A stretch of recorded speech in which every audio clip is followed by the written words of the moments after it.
and welcome to the Cult Cinema Circle podcast. My name is Jesse, and I'll be your host. So on today's episode, we're going to go over one of my favorite LGBT-themed films of all time, pretty much. By the way, hi, I'm gay if you didn't already realize that. But, it's called Beautiful Thing. It's from 1996. I completely enjoy this movie and love it. If I had to summarize it quickly, I would say it is the story of two young men living in working class London in the 90s who are discovering themselves, their sexuality, and how they can kind of fit in within this. So that's the general idea of this film, but I think it's a lot more than that too. This is just my history with this film is pretty much that when I was about 20 or 21 and I was in college, I met a gentleman who was maybe like a decade or so older than I am, and we got to hanging out a few times, and one of the first times we hung out, he actually showed me this film. He said it was one of his favorite movies ever, and I was like, all right, cool, whatever, I'll watch this movie with you. And that was my first exposure to it. I then ended up finding it on YouTube years later, and I was like, oh yeah, it's that movie that guy made me watch. Oh, okay, I'll watch it again. This seemed fun. And fell in love with it again. And then a couple years ago, maybe like 2 years ago or so, I actually went looking for it. I was like, I really want to find that movie. I haven't seen it in a minute. And so I ended up finding a DVD of this film that I now own. And also nice is that it is on Amazon in the US right now. I don't know about outside the US, but you can rent this or buy it. I bought it and I own it on streaming at least, but I also own the physical copy, so I can watch it really whenever I want. I will say if you want to ever buy the DVD copy, which is kind of the only one you're going to be able to find in the US probably, it does not have subtitles for some reason, so, approach that with however you want. They did release a Blu-ray of this in France, I guess. So if you have access to Blu-rays from France, or if you have like an all-region Blu-ray player or something, and you can play that movie, great, awesome. But yeah, this doesn't have a huge release or anything. But I'm going to go over just a few figures about this movie. I'm going to go over some critical response quotes from some critics at the time. And actually, I have only 2 negative ones, and I have 2 positive ones, which is nice. And then we're going to go into just a couple notes about the film, and then we'll move into a plot summary. So let's get started with some figures about this film. So Beautiful Thing was released October 9th, 1996. It was initially supposed to be a TV movie type of thing in the UK, but it did very well, and it actually got released to some cinemas. I do not have any budget information about this film, but I do have a box office of 1.5 million that this made. I think it made about 33,000 in its first opening weekend, which again, this is a small independent film, so that's to sort of be expected, I guess. Plus, it wasn't widely known in the US or anything. It was mostly in the UK, I'm sure. We're looking at a Rotten Tomatoes score of 91% on the tomato meter and 93% of an audience score. We're looking at a 7.6 out of 10 on IMDb and a 3.8 out of 5 on Letterboxd. So for some critical response quotes, some pull quotes I was able to find, we have Jeff Millar from the Houston Chronicle, who states, "If Beautiful Thing were any more sensitive, it would faint." We also have Chris Hicks from the Desert News in Salt Lake City, who states, "The performances are mostly quite good, but the script definitely needs work." So those are the 2 negative critiques that we have of the film, I guess, or at least the reviews. And then we have 2 kind of positive ones.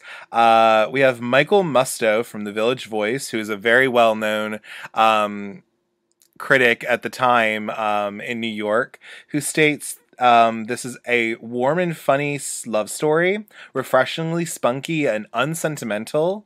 And then we have Dasan Howe from the Washington Post, who states there's always a dreamlike spirit of emancipation threatening to break through like sunshine. So some sort of fun facts about this film. So this was based off of a play also called Beautiful Thing, which was written by a gentleman by the name of Jonathan Harvey, who was a playwright.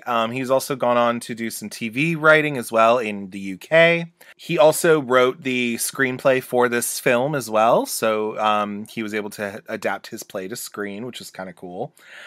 This was all shot in location in Thamesmead, London, which is a part of London, I guess. I actually don't think that these estates that you'll see in this film are really around anymore. This is what I believe was kind of like public housing, if you will, or housing projects, quote unquote, in this area for people who maybe were of lower income, which kind of makes sense for the film because a lot of the folks who are living in this area, it's not like they are making a ton of money to live in very nice apartments.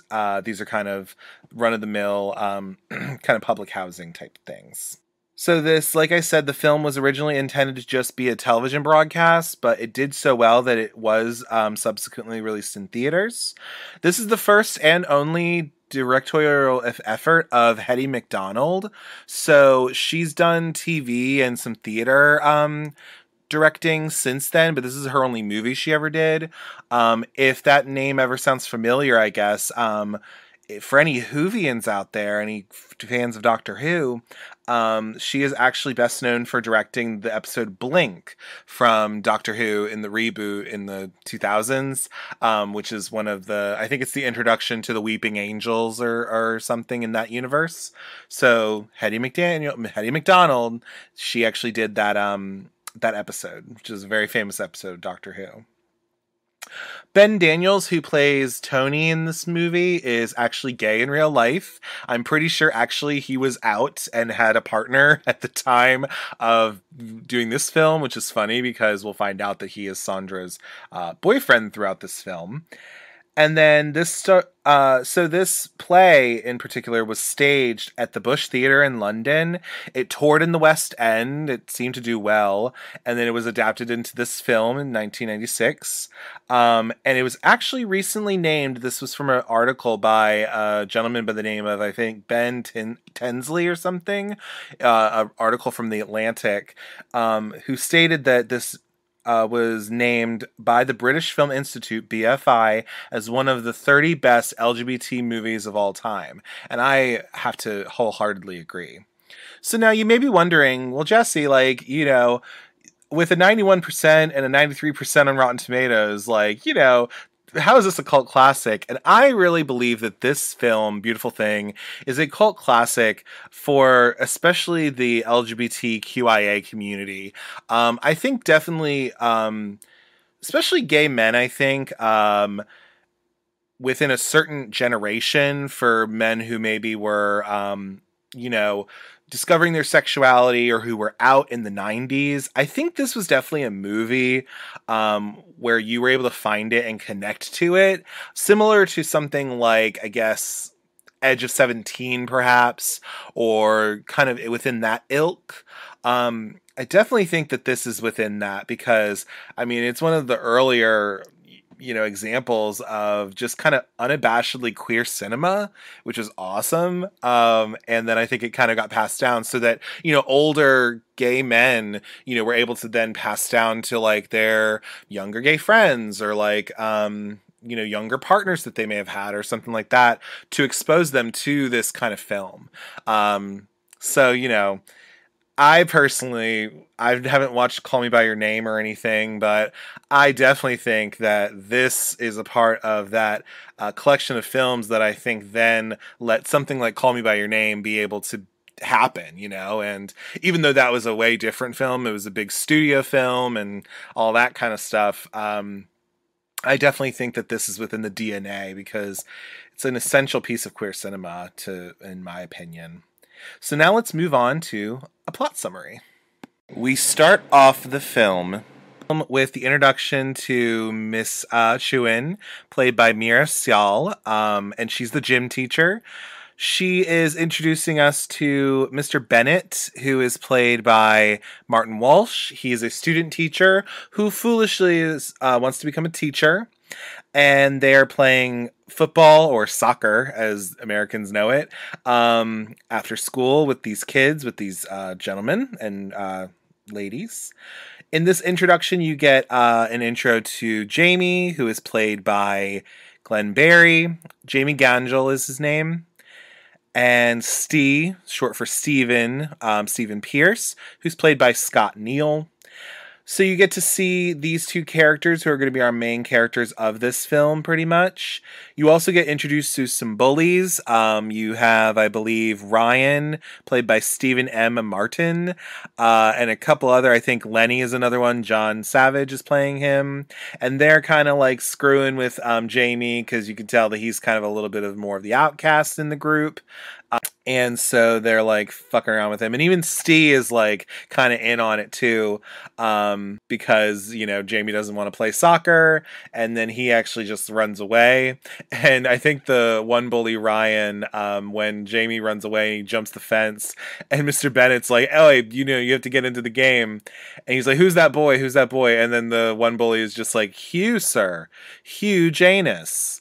And then that's just like a really fun, like kind of stupid, you know, like play on a name, obviously. So then Jamie's just like, you know what, screw it, I gotta get out of here. And so he just starts running away, and that's when you get your title sequence, which is set to Cass Elliott's It's Getting Better. So first off, I will say that this film uses Cass Elliott's discography in such a great manner. I am a huge fan of Cass Elliott. She's a hometown girl from Baltimore, so she was in the Mamas and the Papas. She died way too young. We'll get into that later, but this song is really, really great. And so you hear this while Jamie is running home through London, pretty much. And then you see a rainbow. Actually, like when you see the title sequence of where it says beautiful thing, you see a rainbow there when he's running up the stairs. So that's kind of fun. While Jamie is running back to his house, to his apartment, you get introduced to Sandra, who's played by Linda Henry. Sandra is Jamie's mother. And so she's out like shopping with her little shopping cart, and she actually sees Jamie. And so she's like, oh, well, I guess he like skipped out on practice today. All right, well, I guess I'm going to talk to him when he gets home.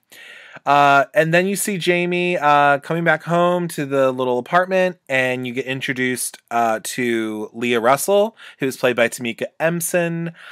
She is Jamie's next door neighbor, and she lives with her mother, Rose, who is played by Jello Edwards, who I believe is now actually since passed away, but she plays Rose Russell, who is Leah's mother.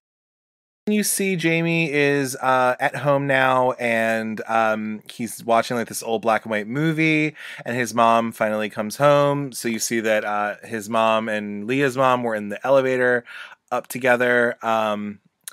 So Jamie and Sandra argue. They're arguing about like, you know, oh, well, why are you not at your soccer practice today? Why are you not engaging in sports or whatever? And Jamie's just like, I don't want to. And then Jamie and Sandra are just kind of going back and forth like a mom and son do.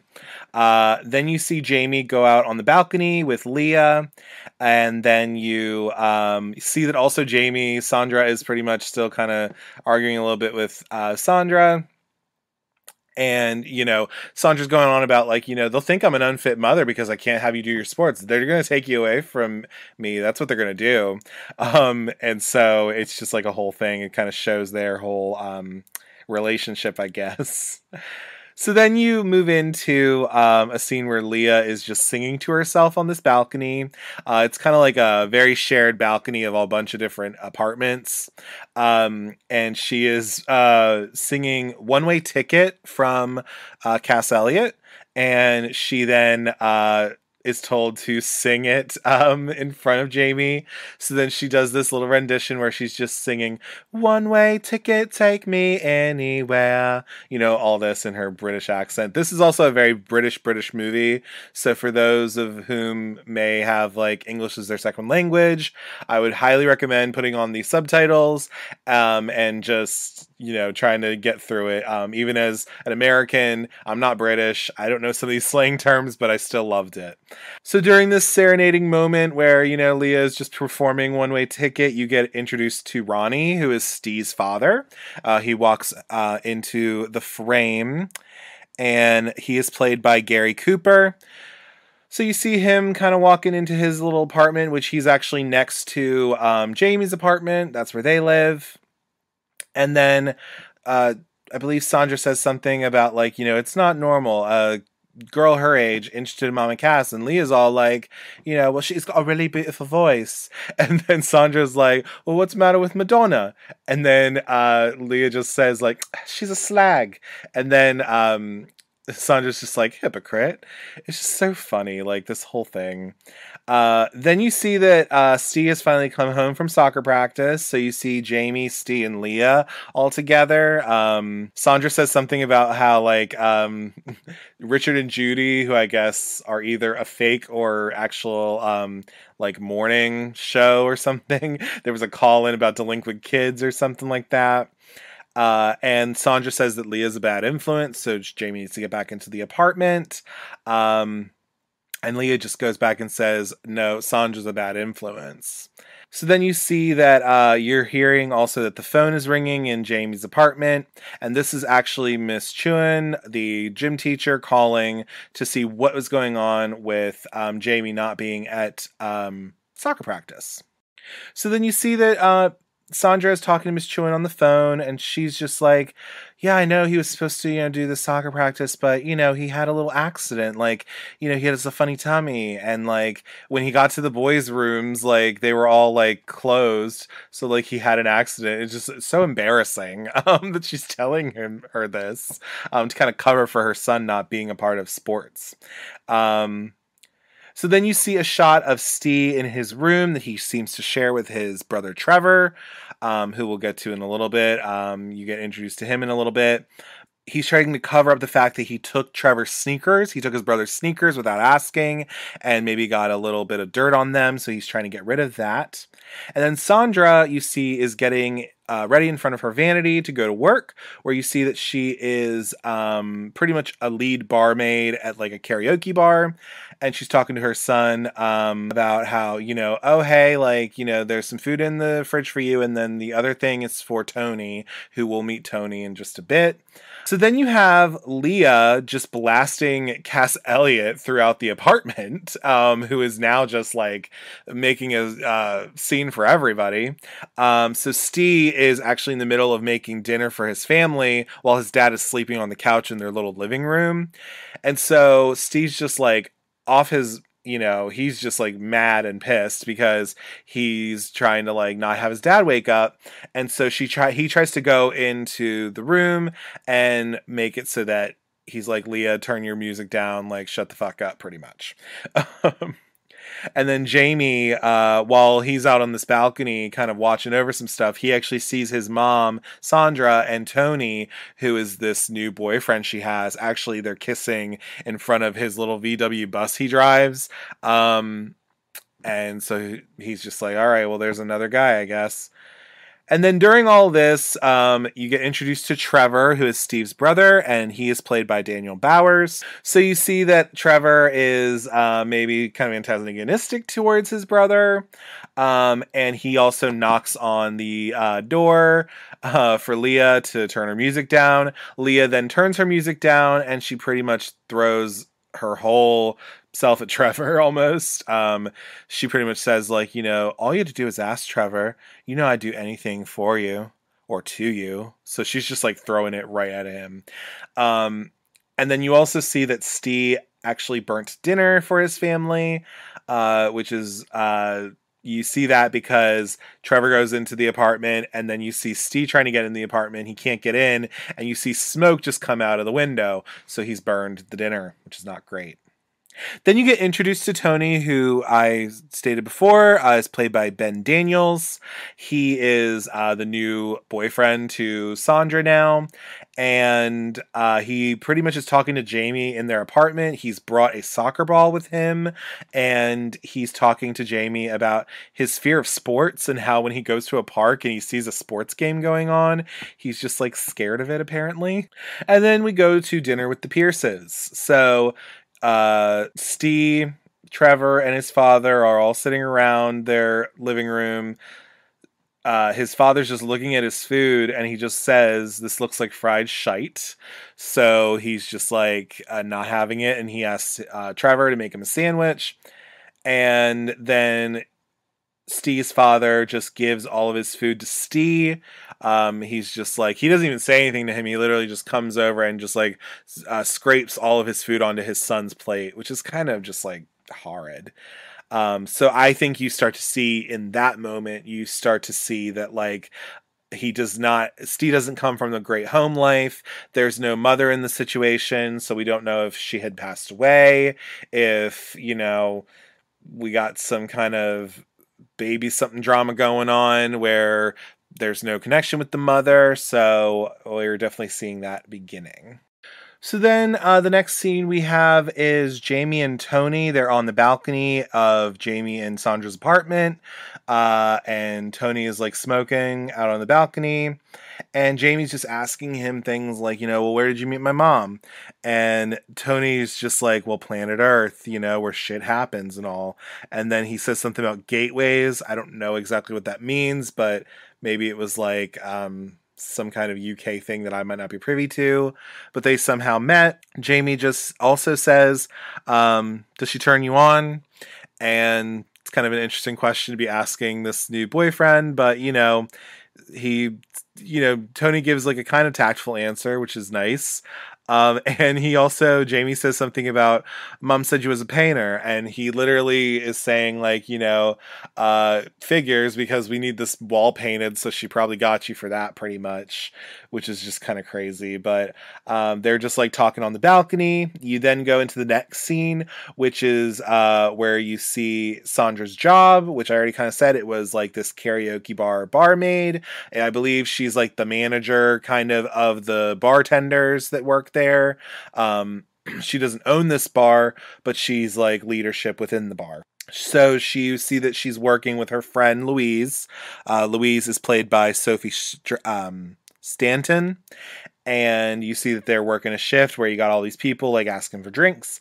And then you see Sandra sees Leah and her friend Slasher, who's like a friend of hers, sitting in the bar, and Sandra's pissed. She goes over there and says, get out of here, you're underage, even though Leah's like, well, I'm only drinking Coke. So you can tell that Sandra and Leah have this like contentious relationship. And so she tells Sandra she tells Leah to get out. And then you get the intro to Mr. Barr. We never really learn who he is. I believe he's like the bar owner, I guess, if I had to guess. And so you can tell that like, Sandra's trying to make him happy. You also then find out that there's going to be an interview coming up for a new job that Sandra's trying to get. And then Jamie and Tony, we go back to them. Jamie asks Tony, how old are you? Or I think it's actually... I think Tony asks Jamie how old he is, and Jamie just says old enough, but I think he's like 16 or 17 or something. And they're talking a little bit more. And then you see a shot with Trevor and Stee, and you see that Trevor has found out about his shoes and how Stee borrowed them without asking, and you see that Trevor punches Stee in the stomach. So you can already tell that like Stee does not have this great home life. He's getting abused by his brother. His father doesn't really care much about him, it seems like, so he's just not in a great place. You then see Mr. Barr, and you see Sandra on the deck of this like bar in front of this water, and Sandra's asking like, well, what kind of questions are they going to ask me at this interview? And they have this whole situation of like, well, you're interviewing a new barmaid, and somebody leaves like a $10 bill out or something, and it's just like this whole situation. And then pretty much the joke of this is that who do you offer this job to? Do you offer it to this person, or this person? And then you pretty much say like, isn't it obvious, the bird with the biggest tits, which is just like a kind of jokey joke thing, and they both laugh at it. Then you see a woman, I didn't actually get her name name, but you see, I believe it's one of the neighbors in the housing project, singing a song, spend a little time with me, and she does it really off key, which I think was supposed to be comedic, of course. And then you see that. Oh yeah. So then you see Sandra and Louise. You see that they're walking home after work.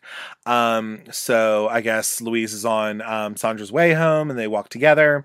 And Louise is just talking about like, oh well, if I had my own pub, I would like get myself a drug problem, and I would like get a makeover and all this stuff. So you can see that they're good friends because they've been bartending for however long together. So that's always nice to kind of just see that little bit of friendship. The next scene you see Sandra sees that Stee is just like sitting by the water on these steps or something, and you just see her comforting Stee, and Stee just says, well, I'm not going back there. And so this is when you start to kind of put the idea together, or you put the thought together that Sandra probably comes from abuse. She probably comes from, I don't know if she comes from it in her childhood, but you maybe in her previous relationship, because Jamie doesn't really have a father figure or anything. So you can kind of tell, and we'll get to that in a little bit as well. You can also tell that this probably isn't the first time that this has happened, maybe, as well, because then the next scene is Sandra bringing Stee home to their apartment to like, oh, hey, you gotta, sleep with Jamie for tonight, in his bed, toe to tail or whatever. And then Sandra goes next door to the Pierces, and she's like knocking on the door and like slamming the mail slot, and she's just like, this has got to stop. Like she's not happy about it. And then they just call, I think Ronnie, the dad, just calls her meddling cunt or something. But now you can kind of see that like, okay, this is not a one-time thing. This has maybe happened before, and because of Sandra maybe having experience with domestic violence, she can have that heart for Stee in this situation. So then you move on to the scene where you have Jamie and Stee in Jamie's room. They're just sitting in bed together. Jamie is reading a Hello magazine, and he's wearing glasses while he's reading. So they're just kind of talking. And I believe Stee asks him like, hey, do you always wear glasses when you read? And you can just tell that they're flirting at this point, sort of, kind of. They're getting to know each other a little bit more. Jamie asks him how his sandwich is because, Sandra had Tony make him a sandwich and all. Steve talks about how his Jamie's spots, like his zits, are clearing up, and he looks pretty good now. And another question that Steve asks Jamie is, they talk about a character called Sally from a show called Coronation Street in the UK, which has been like a long running soap opera, I believe. Anyway, but Steve he asks Jamie like, do you fancy that Sally? And Jamie's like, not really. And then, do you? And Steve's like, well, I never really thought about it, I guess. And so then they go to bed, they say goodnight to each other, and it's all kind of nice and wonderful. Then you have the next scene, which is the interview with Sandra. She goes in front of Mr. Barr is in the interview, and then you have these other two people who are also interviewing her to get this pub. They do the whole bit about the bird with the biggest tits, and it only goes over so well. She and Mr. Barr think it's funny, but then she really gives an answer of like, oh, well, I would do the third applicant. At least I knew where I would start with her, kind of a thing. One of the interviewers also then asks Sandra if she has children, which is like a total HR no-no, because I've worked in HR before. I know you're not supposed to ask that, but this was the 90s and the UK, so what do I know? But you see that, Sandra says like, oh, well, I really fucked that up, didn't I? And Mr. Barr's just like, you'll be hearing from me, like, you'll be hearing from us, So that's kind of nice to have. And then you move into the next scene where you hear the song California Earthquake by Cass Elliot. And it seems like it's now a hot summer day. All the people are out kind of getting sun and all that. You see a scene with Tony and Leah. Leah, I think, went to go get cigarettes from like the local corner store or something. She's bringing them back home. And then Tony is like just coming to like hang out with Sandra and Jamie and all them. So then Leah calls Tony a pervert. And he's just like, you shouldn't call people perverts. Like, that's not good. And then talking about, like, you know, she calls Sandra a bird. I think she calls her a slapper, too, which I love that term slapper. It's so funny to me. And so she's just talking all this shit, pretty much. And Leah tries to go back in her house. I think, like, Sandra, like, squirts water on Leah's butt, which I think is funny. She's like, oh, just grow up, whatever. Then you see a scene. It's a soccer game with the aforementioned bullies and Steve, and then Jamie's just kind of sitting on the side, but it's his soccer ball that they're using. So they're like all kind of like having a soccer game or whatever, which is all fine and dandy until the ball goes into the water, and then they got to go after it. One of the boys like pushes Jamie into the water, but then you see very nicely that Steve is actually trying to get Jamie's ball for him, and it's just like these guys like splashing water on each other. So here's kind of a little fun fact about this. If you watch this film and you've ever seen the movie A Clockwork Orange, starring Malcolm McDowell from the 70s. It's kind of an intense watch, so I can understand if you don't watch it.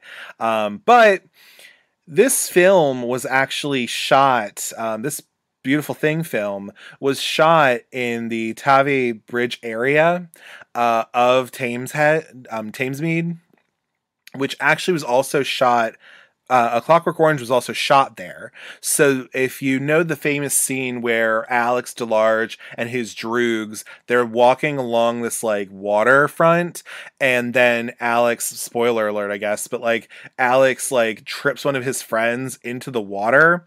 And then he's like fighting his friends for like talking shit behind him or whatever. That is actually shot in the same area, which I think is kind of crazy and really cool actually. So you got this little soccer game going on, then they go home, like, so Jamie and Steve go back to their apartment. You see shirtless Jamie getting, you know, dressed in his room. And then you see Steve's butt, because he's, like, changing his clothes in the bathroom of, the Gonjal's apartment. And you also discover that, Steve has bruises on his back. So you can tell that he is being abused at home, which is not great. So then you see Jamie, Steve, Leah, and Sandra and Tony all hanging out on the balcony at the Gonjal residence. And they're talking about, like, Leah talks a little bit about, like, Cass Elliot or something. And she asks about, like, how she actually died. And Sandra says something about how she choked on a ham sandwich, which is not true. It just so happens that she didn't. I believe she just had food before she died, I guess, when she was in London, where I believe she passed away. But she just died of a heart attack, pretty much, which is just unfortunate. But this was, of course, like a horrible, nasty rumor that was going around because of her weight. So then you see a little bit of Sandra and Tony are flirting a little bit. And then you see Steve and Jamie, they're talking a little bit, and, you know, Steve's getting in the conversation. But that Jamie just gets pissed because he doesn't like how Sandra is, like, talking. He doesn't like how his mom's talking to people.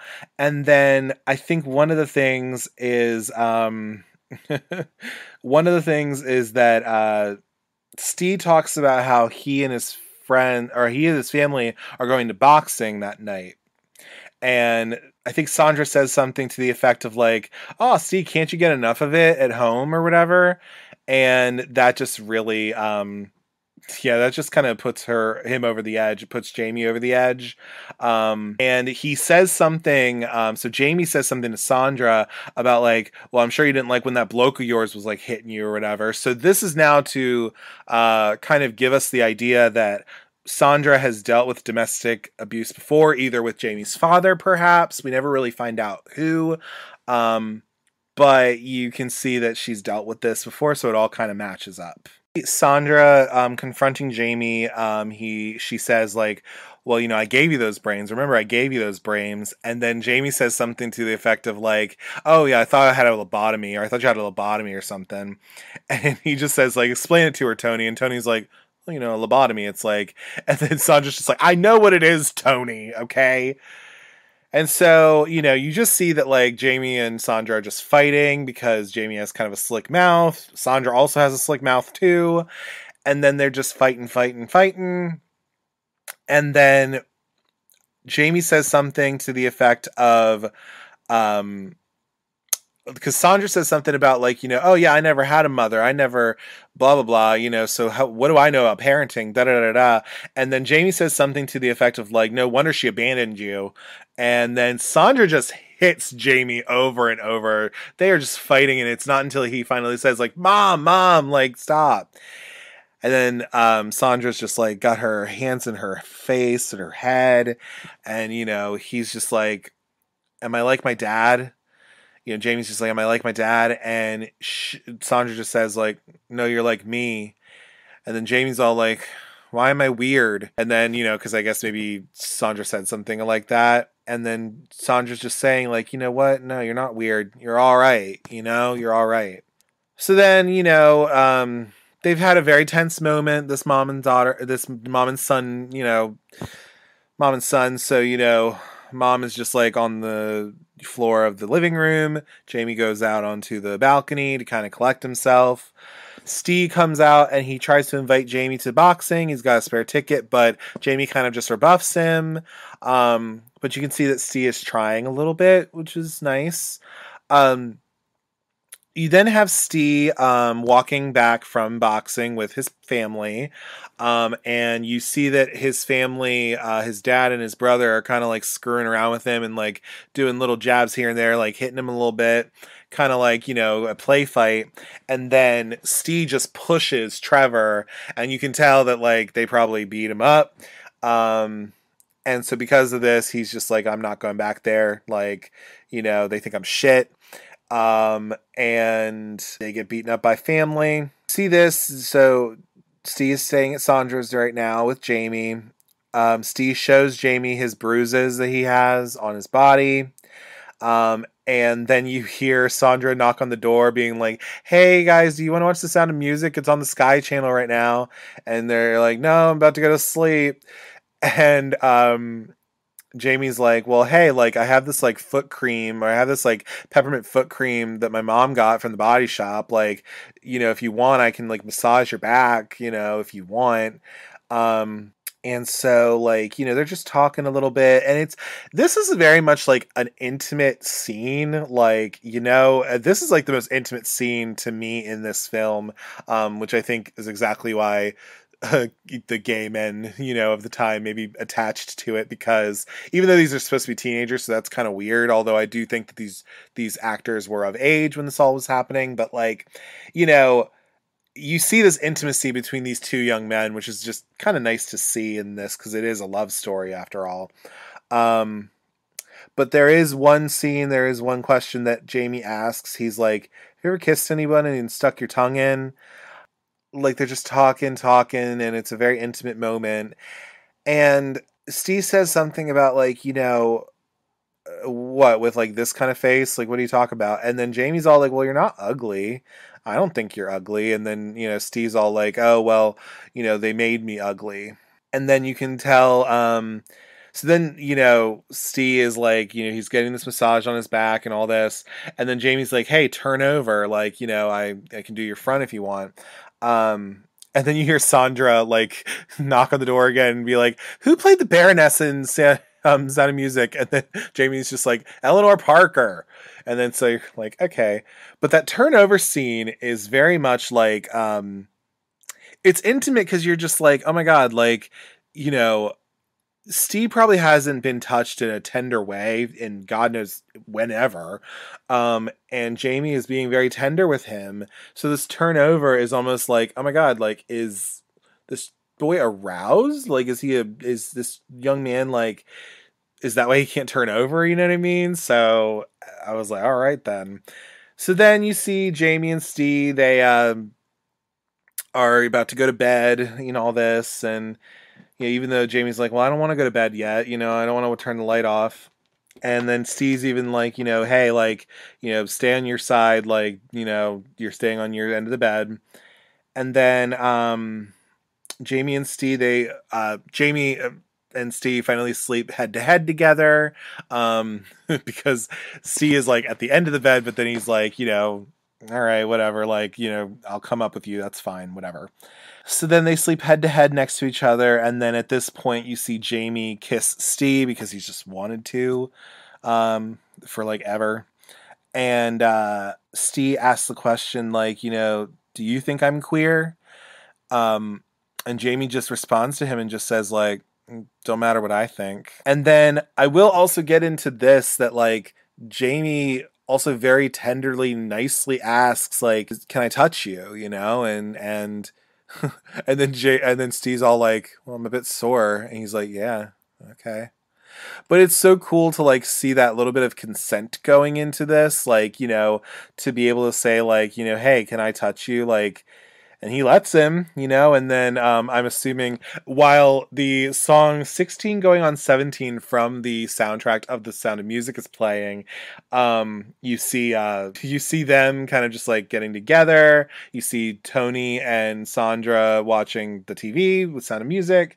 And you can only assume that Jamie and Steve have had this like tender, cute gay sex off the screen pretty much, because I mean you can only assume that it is that pretty much, because then you see Jamie and Steve in bed, and then you see so you see that, and then you see the next morning, because you see a Tony and Sandra in bed, you see them in bed, but then you go back in the morning to see Jamie and Steve in Jamie's bed, and you can see that they're like cuddling and they're both shirtless, but then you see that Steve is like, okay, I gotta get out of here. And he has to like, he's putting his shirt back on, but then you can see he has no bottoms on. So they're obviously like, they were naked last night. They were doing some things. I don't know exactly what they did, but you know, again, tender, intimate, you know, you weren't seeing this a whole lot, you know, in 1996. So, I mean, that's why I think this movie is just awesome, because you get to see that intimacy, which is really nice to see. So then, you know, Steve is, you know, leaving Jamie's apartment, and Leah sees him coming out of the apartment and going back to his place. So then you see, so that's kind of a first inkling of, you know, what's going on with that. Then you see, a scene with Leah, who is like pushing a baby carriage with her, you know, nephew or somebody in it. And Tony drives up and like makes a comment, makes a joke or whatever. And then Leah is talking about like, you know, oh, well, you know, you're with the black hole of, you know, Thamesmead or whatever. And if I did get pregnant, I wouldn't have, you know, just like, I wouldn't have just like gotten rid of it or whatever. And so, again, you can see the contentious relationship between Leah and Sandra. Leah is trying to put these ideas into Tony's head and all this. You then see the next scene where you see Jamie shoplifts a magazine called Gay Times from a little corner store. And then you see Jamie in his room. He's gotten all dressed up, and he is going out to a party because I guess Steve's going out to a party and he wants to see him. And then he's like leaving, and Sandra's like, hey, where are you going? And be like, Jamie's all like, well, out with my mates. And then I love how Sandra just says, like, Jamie, you ain't got no mates or whatever. And she's just like, all right, whatever, go out. That's fine. So then you see the scene where Jamie goes to a party, where they got some club music going on. And it's like at someone's house, and he goes to a party and he finds Steve there. So then Jamie finds Steve on this like little backyard area where there's like some water overlooking, and Steve's just kind of like standoffish a little bit, and Jamie confronts Steve about his family abuse. He's like, oh, well, you know, your father get like your father getting tired of hitting you or whatever. And it's almost like, you know, he's just scared of being called queer, if you will. But then Steve talks about how he actually found his own dad drunk in the street while everyone else was like ignoring him. So obviously they don't have a great relationship, but you know, he's like dead to the world pretty much is what he says. So then Jamie says something about you're scared of being called queer, and then Steve asks him like, well, are you queer? And he's all like, Jamie's like, well, maybe not, and he's talking about like, I'm happy when I'm with you, and you want to see that like they want to be happy with one another, and of course Steve's just scared out of his mind, which is very, very visceral and very much like a known thing. I mean, coming out can be scary, especially in this situation. So his hesitance is I'm sure normal. So then you see a scene with Sandra in the tub with Tony outside the tub, and she asks him to scrub her back. And then you can just tell that Tony has these ideas in his head from what Leah's told him. And he even says something like that. And she's just like, what do you mean Leah said whatever? So then you see Leah in a bedroom with, I think Jamie and Steve are in there with her and a couple other people. And she literally wants somebody to hit her over the head with a lead pipe because she thinks she wants to recreate this experience that apparently happened to Cass Elliot, where she was cleaning up like a living room or something, and like a lead pipe hit her, and like her voice changed. That's how she got her beautiful singing voice. So Leah thinks that that'll happen for her, which I'm just like, that is so silly, because I don't actually know the validity of that story. I think it was more so that she wasn't able to be in the group at first because John Phillips didn't like the fact that Cass Elliot was overweight. Anyway, Leah wants this pipe to hit her in the head so she can have Cass Elliot's voice. And but Sandra is like walking through the street, and she's just like coming to this party apparently, and she smacks Leah in the head with this lead pipe, and she just goes in on this woman. She goes in on this girl because this girl's been talking about her, da da da da da. Like, that I lost that baby, da da da da. And she's just not happy about it. And I love this one because Leah says something about like, I wanted it to change. And I love what Sandra says to her. She says, a leopard never changes his spots, and a slapper never changes her knickers, which I think is really funny. Cause slapper is like a way to say whore pretty much. So she's just like, yeah, don't fuck with me ever again. So then you see, Sandra and Tony leave or whatever. And then Jamie's just like, okay, I gotta get out of here because my mom just kicked this girl's ass. So Jamie and Steve leave, but then Leah's asking Steve like, hey, do you have a Ecstasy tablet on you? Hand it over, or I'm gonna tell, I'm gonna like expose you pretty much, is what she's saying. So she's confronting Steve about how, so then pretty much like Jamie and Steve are like leaving out of the party. Leah and a friend of hers just like follow them, I guess. And Leah's confronting Steve about how Trevor already knows that he's queer. Like, he knows, and she's been having to cover for them.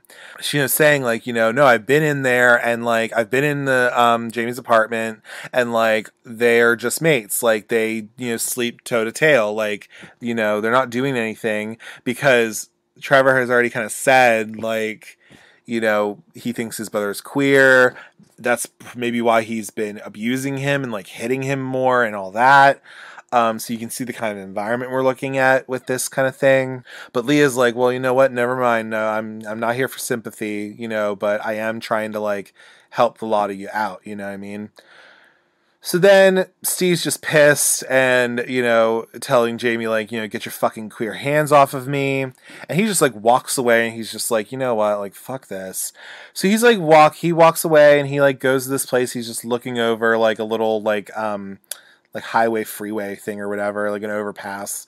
And these girls, Claire and Gina, and a funny thing is Gina is pregnant. So one of the girls is pregnant, and you see her in the beginning too. But they like see Steve, and they proposition them to be like, oh, well, Claire's mom is like working the night shift, and she has vodka at her house. And so we can like, do a little something. And he turns them down. And then Gina, the pregnant one, says like, I suppose a shag is out of the question too, which is just so silly. But this just gives a chance for Steve to kind of like calm himself a little bit and kind of get away from it all. The next scene you see is Sandra, who you see the mail comes, and then Sandra gets noticed that she's gotten this new bar that she went on the interview for, and they are telling her that she actually got it, but she has not told Jamie quite yet. And so then you see Jamie is leaving to go somewhere. And Sandra's on the balcony with like her laundry or whatever. And then you see Steve out there too. But you see that Jamie says to his mom, he's like, you know, she's all like, oh, well, what's going on with Steven or whatever? And he's all like, oh, well, he's in love. And Sandra is like talking to Steven. She's talking to Steve and is all like, you know, oh, I heard you're in love. You know, what's her name? And he says, oh, no. And then Sandra's all like, oh, Nolene, you know, short for Nolene or whatever. Be like, oh, you know, I had a good night in tips. Like, take some money, you know, go get your, go get a gift for your new girlfriend, you know? Meanwhile, she doesn't know that, like, this is pretty much Jamie that he's, like, falling in love with. And so you have that whole kind of scene as well. You then see Steve knocking on the door later that night, and he gives a gift to Jamie, where he gives Jamie a hat he got him, which is very nice. And then you see a scene of Sandra and Tony in bed together, and then you see that Tony's kind of like sleeping a little bit, and then Sandra's checking her paperwork for the pub again, and she just turns to Tony and she just says like, sort me out, and pretty much just being like, hey, I want to have sex, pretty much. So you don't see that, you just see them kind of get together a little bit, but then you go back to Jamie and Steve. So then Jamie is showing Steve this Gay Times magazine he has hidden under his bed that he stole.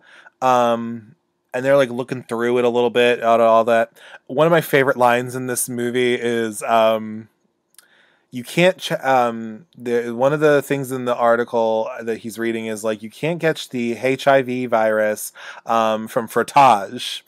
And he says, well, what's fromage? And then Jamie's like, it's yogurt, it's French. And I was like, no, it's not, but okay. If you know what fromage is, you know. But like, I just thought that was really funny. And then they turn to another page and they see that there's this Gloucester. There's this bar called the Gloucester. It's this gay bar, and they pretty much plan to go there. So then you see the next scene, which you see Jamie and Sandra together. Sandra's showing some furniture to Jamie out of like a catalog. Be like, wouldn't it be nice if we could just put our feet up on this and all?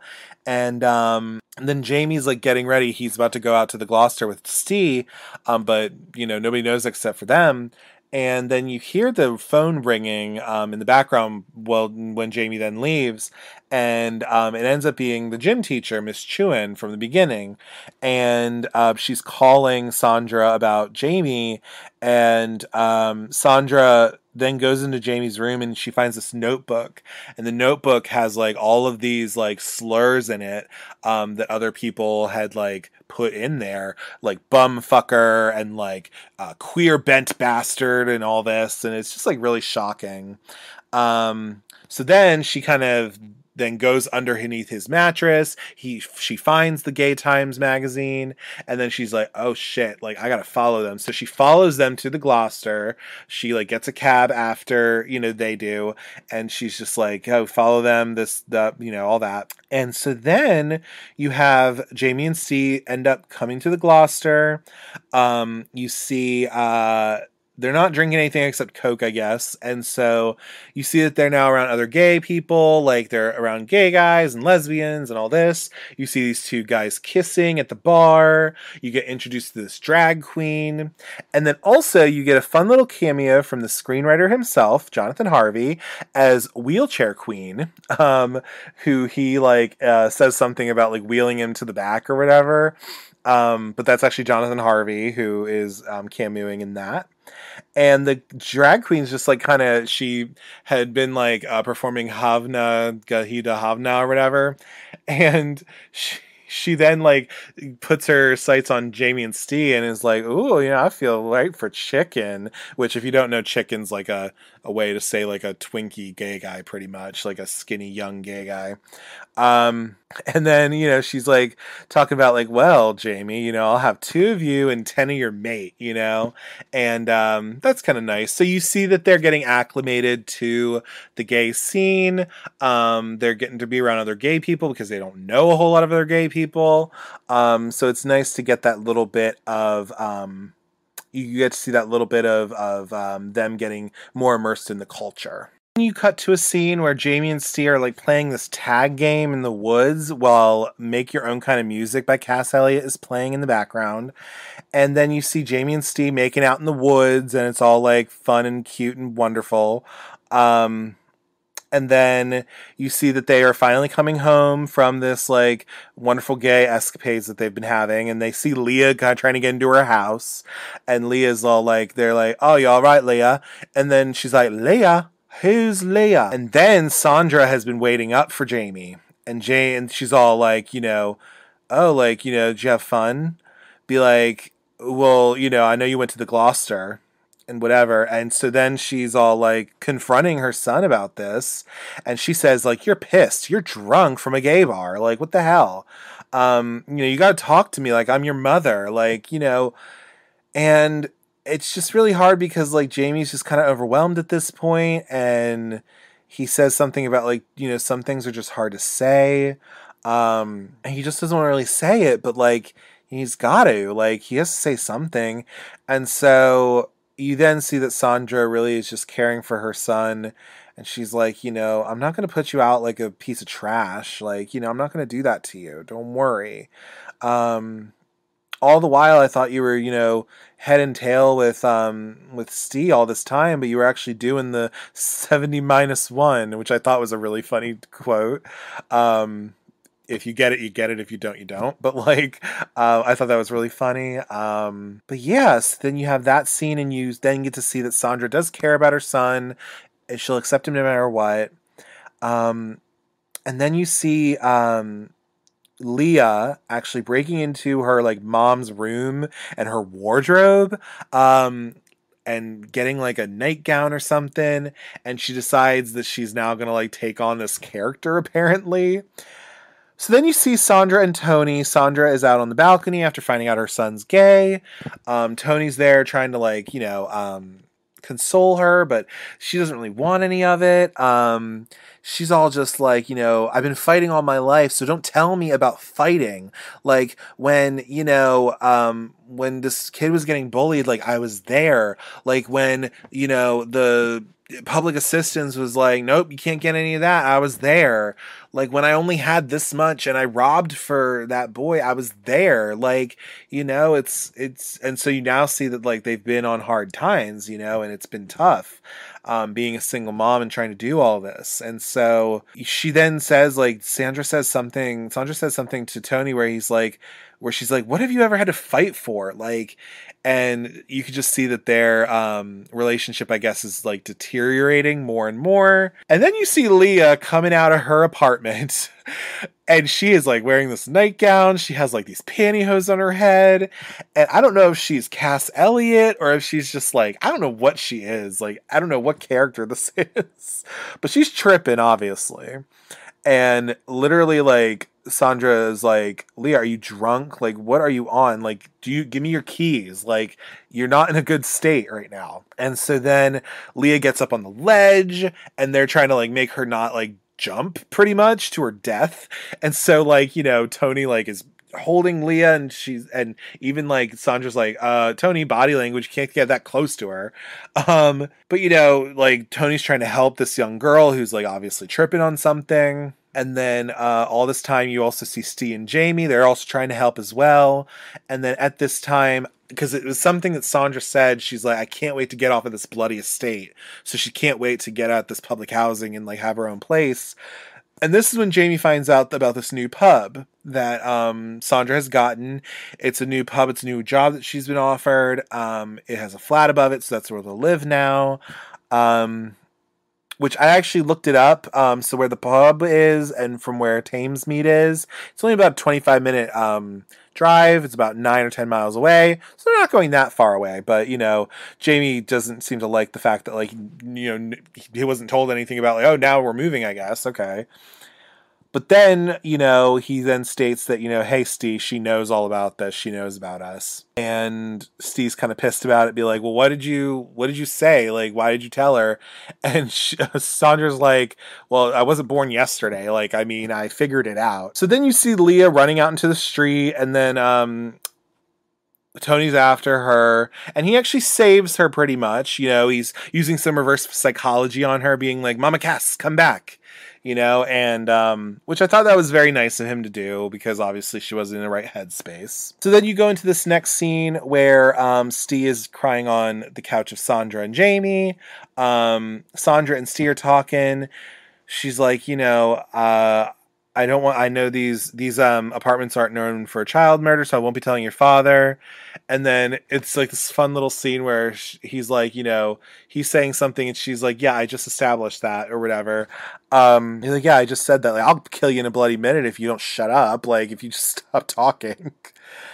And Steve is saying some stuff of like, there is nowhere else to go. Like, where else am I supposed to go? Like, and this is when Sandra says something. She says, actually, Steve, there is. There's an island in the Mediterranean called Lesbian, and all the people are, the D word for lesbians. And I just was like, okay, that's a weird little line, I guess, but whatever. So then you see Jamie and Steve, they're holding hands. Sandra's like, I'm going to bed. Like, you have 5 minutes to, sort this sort of thing out. You have 5 minutes to be alone.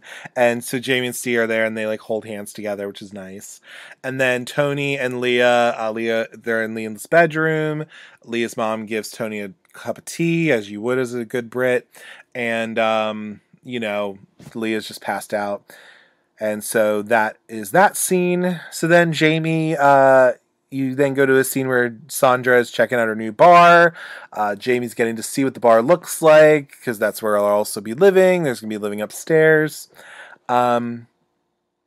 And then Leah and Steve are talking. So they're talking outside in like the court area where there's like payphones. And, Leah's talking about like, there ain't nothing to do. Like, my new school fell through.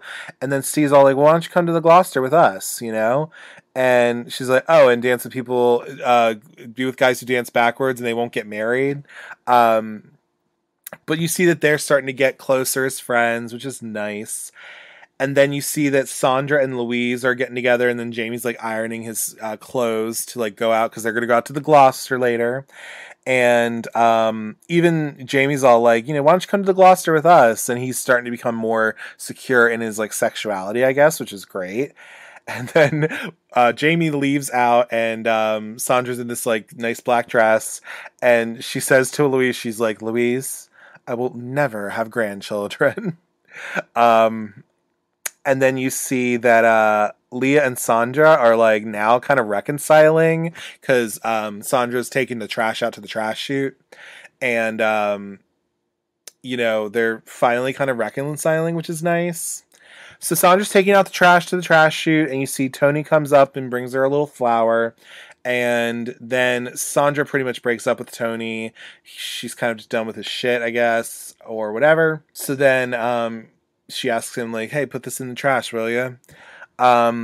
So then you see Steve and his father. His father's getting ready. He puts on his little hat and is, like, getting ready in the mirror. And then Steve's getting ready to go to the gay bar. He gets out his little ironing board and, like, his little iron to, like, make himself look all cute. And then Leah is getting ready to go to the gay bar, too. And her mom's all like, you'll be ambushed by a lesbian or whatever at the gay bar. Like, why don't you come to bingo with me? And then Leah's all like, but don't you see, Mom? I am a lesbian. And she just like laughs after that, which I just thought was like so silly. But she's getting ready with her cute hair and all that. And, there's all this. So they're all getting ready to go to a gay bar. And then this movie starts to end at this point. And so Steve and Jamie are looking real nice and sharp. And then Jamie asks Steve to dance with him. They're dancing in front of the whole apartment complex so that everyone can see them out in the open. And then Sandra and Leah are watching Jamie and Steve dancing from the balcony. And Sandra's like, Leah, let me get a drag of that cigarette because, now I got to deal with this. But then Leah's like, well, come on, let's go down there and dance too. So then Sandra and Leah are now dancing next to these boys. And then I think Sandra even says something about like, oh, Steve, like, get a load of what your dad's face would look like or whatever. And they're just talking and they're both just dancing next to one another. And I think what this is supposed to kind of signify is that, like, Jamie and Steve love each other so much. And then Sandra and Leah, they're also down, with these guys too. And they're doing it all in front of everybody at the apartment complex. So we don't find out if Steve's father or brother see this. We see some disgust from some other residents of the apartment complex. But, it's just supposed to show that, like, doesn't matter. Like, love is love and we love each other and that's all that matters. And so that's the end of A Beautiful Thing. As I've stated before, this is just one of my favorite LGBT-themed movies. It's one of my favorite pieces of queer cinema. I'm so glad that I was exposed to it. And, just what I love about it is that, this film is... I think what's kind of a bit of a trope in LGBT cinema is that, especially when it's two gay men together, that there's something wrong or like that there is this bad stuff happens. Like, oh my God, my partner, this guy I'm in love with got AIDS and he's going to die and all this. And this movie doesn't have that. There's conflict in it, because otherwise it wouldn't be a movie, I guess. But generally, I think it's just such a nice ending to the film. It's just such a nice movie, and it also is grounded in some realism too. You feel like these characters are realistic, which I also love as well. So, as I stated before, it is on Amazon Prime, so you can, in the US, so you can stream it. You can get the DVD of it if you wanted to as well, but I definitely absolutely think that it is worth your time. As always, if you'd like to reach out to me, you can do so at cultcinemacircle@gmail.com in case you wanted to give any movie recommendations, give feedback on the show, or if you just want to say, hey girl, hey, I'm open to all of it. You can also follow Cult Cinema Circle on Twitter and Instagram. Twitter handle is Cult Cinema Circle, and then Instagram is Cult Cinema Circle. On there, I normally just post like when new episodes are uploaded, what the next episode's going to be. I make Instagram stories about the films that I cover, things like that. And then you can also follow me on Letterboxd if you want. I'm at Jesse, Jesse, Kremp, Kremp, all one word. I log the movies that I watch on there. I write little reviews on there about the movies I watch, and just general foolishness over there. Be sure to like, comment, and subscribe on your podcatcher of choice. You can find Cult Cinema Circle on Apple Podcasts, Google Podcasts, Audible, or whatever podcatcher you use. Be sure to leave 5 stars and leave a 1 to 2 sentence review. It helps the show get seen by other people, and it helps grow the show, if you will. Thank you so much for tuning into this week's episode of the Cult Cinema Circle. And remember, I won a year's supply of toilet freshener for making up that poem. That took brains and artistry, that did. Thanks, bye.